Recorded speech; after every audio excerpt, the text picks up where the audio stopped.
اب سوال یہ ہے کہ چائنا میں ایک پالیسی تھی، ون چائلڈ پالیسی. اس کے تحت جو ہے وہ اسی طرح کا ایک حکم تھا کہ اب یعنی ایک ہی اولاد رکھیں گے جو بھی ہے. تو اس کے اثر یہ ہوا کہ جہاں بھی کوئی یعنی 2 سے 3 ہوتے تھے تو ان کی باقاعدہ ایک ٹیم جاتی تھی، اور یعنی باقاعدہ جو ہے وہ ڈاکومنٹریز جب دیکھی میں نے تو اس میں دکھایا گیا باقاعدہ کہ وہ بچے جو ہے وہ سڑکوں پہ، یعنی وہ باقاعدہ جو ہے ان کو قتل کر کے جو ہے نا وہ پھینک دیتے تھے، اور ان کے پھر حمل جو ہے وہ ساقط کر دیتے تھے. اب اس کے نتیجے میں یہ ہوا کہ آج چائنا جو ہے یعنی بظاہر طور پہ ان کو یہ فائدہ ہوا، اجتماعی مصلحت پہ فائدہ ہوا کہ اس آج سپر پاور ہے اور دنیا میں ترقی یافتہ ملک ہے. سوال یہ ہے کہ یہ جو جلب المصالح یعنی درء المفاسد ہے، اس کے تحت کیا چائنا نے صحیح اقدام کیا؟ اور اگر ہم کرنا چاہیں اس طرح کا کوئی اگر نہیں صحیح تو اس کی کوئی یعنی اصول کی کوئی حد بندی ہے؟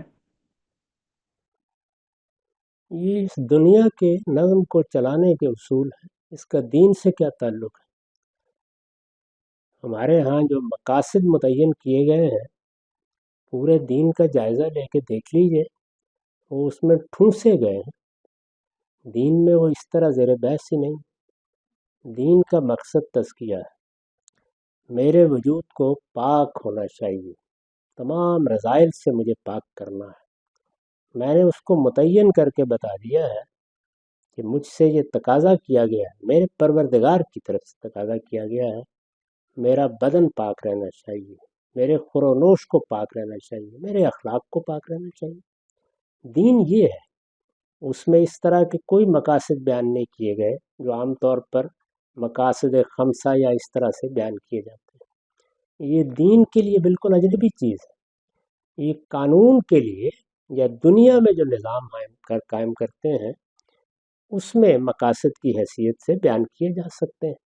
اسی طریقے سے جلب منفعت یا دفع مضرت، یہ ظاہر ہے کہ انسان اس دنیا میں اسی کو اصول بنا کر زندگی بسر کرتا ہے.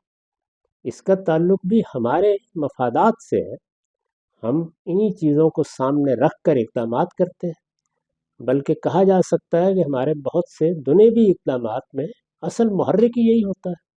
اس کو بھی دین میں کبھی موضوع نہیں بنایا گیا. دین میں اصل چیز یہ ہے کہ مجھے پاکیزہ ہونا چاہیے، رذائل سے پاک ہونا چاہیے.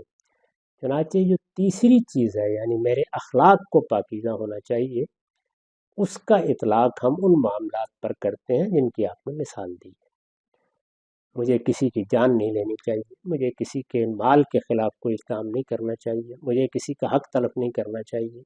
وہ چیزیں جو خود قرآن نے بیان کر دی کہ ان اللہ یامر بالعدل والاحسان وایتاء ذی القربی وینہی عن الفحشاء والمنکر والبغی، یہی بس اخلاقی اصول ہے. ان کو سامنے رکھ کر ایک بندہ مومن کو زندگی بسر کرنی ہے. اس میں بعض اوقات ایسی صورت پیش آ جاتی ہے جس میں 2 قدریں یا 2 احکام متصادم ہو جاتے ہیں. وہی جس کو ہمارے فقہا اس طرح بیان کرتے ہیں کہ انسان بلیتین سے دوچار ہو جاتا ہے، اس میں احمن کو اختیار کرنا ہے. یہ بالکل عقلی اصول ہے، اور چونکہ یہ چیز دنیا میں پیش آ جاتی ہے اس وجہ سے یہ اصول بتایا بھی گیا اور سمجھایا بھی گیا ہے. تو خواہ کسی قلعے میں لوگ ہوں یا جنگ میں کسی کو ڈھال بنا لیا جائے یا اور کوئی ایسا معاملہ ہو، ہم متصادم صورتحال میں احمن کے اصول پر کسی چیز کو اختیار کریں گے. اس میں ان میں سے کوئی چیز بھی زیر بحث نہیں آئے گی. میں تو اس کو صریح الحاد سمجھتا